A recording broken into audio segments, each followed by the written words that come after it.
Firms operating from railway arches in Birmingham, which are soon to be sold, say they're concerned about their future. Network Rail has pledged that all the lease arrangements will be unchanged, but some companies fear their rents will be increased. The sale is designed to raise funds to reinvest in the railways, but it's already become highly controversial. Here's our business correspondent, Peter Plisner.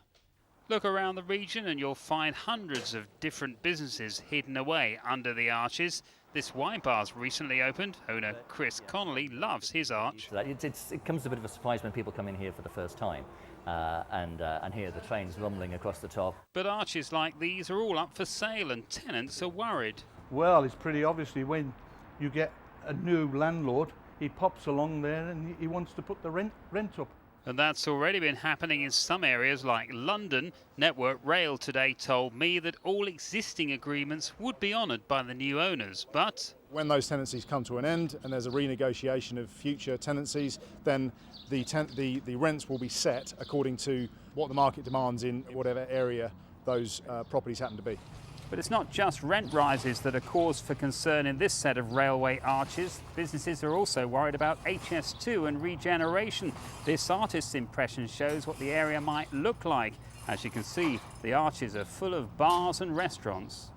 Not good news for mechanic Paul Gilbert. His business thrives on being close to the city centre. It works really well for us with the transport links.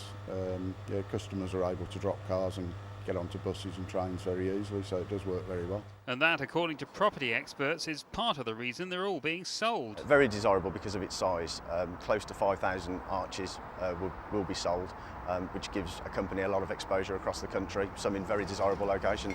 For those like Chris who've invested thousands in their arches, ultimately they want to know that We're still going to be here in another 3 or 4 years' time, and they're not going to kick us out in favour of some faceless chain. the sale process is expected to be concluded within the next few weeks, and Network Rail says the money raised will be reinvested in the railways. Peter Plisner, BBC Midlands Today.